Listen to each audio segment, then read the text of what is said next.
Welcome to Ancient Sayings. I'm Dr. Eric Harvey. Today we have Sumerian Proverb 2.26.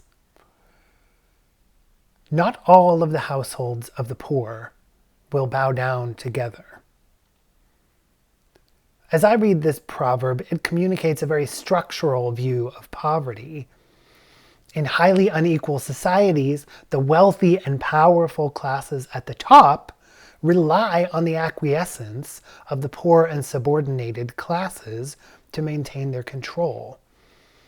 If it ever came to a direct conflict, the raw numbers and power of the lower classes would enable them to easily overcome the small, wealthy elite at the top. And so this proverb kind of sits as a warning that not all of the households of the poor will bow down to authority together. Some will always resist that authority.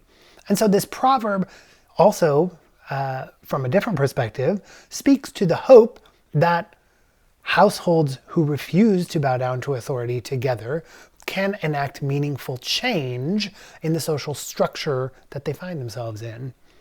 And this is something we actually have clear evidence for from Mesopotamia. In the 1600s BCE, so a couple of centuries after most of these proverb collections were written down, we have evidence that the lower classes, the regular people, were grumbling under heavy workloads and really high debt loads.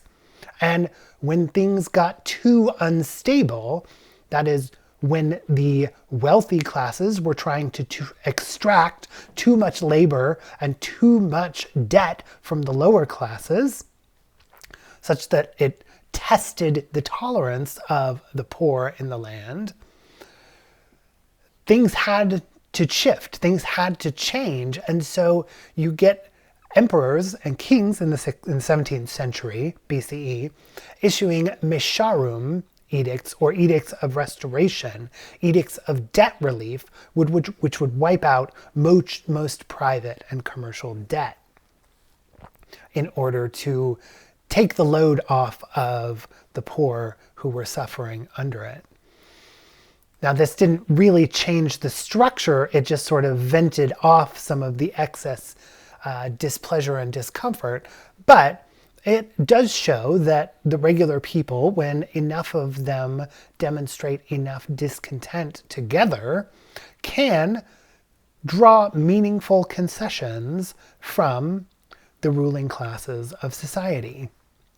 I'd be interested to hear your takes on this proverb in the comments, and also please like the video, subscribe to the Parchment and Clay channel, and join us next time for more daily doses of ancient common sense. Bye.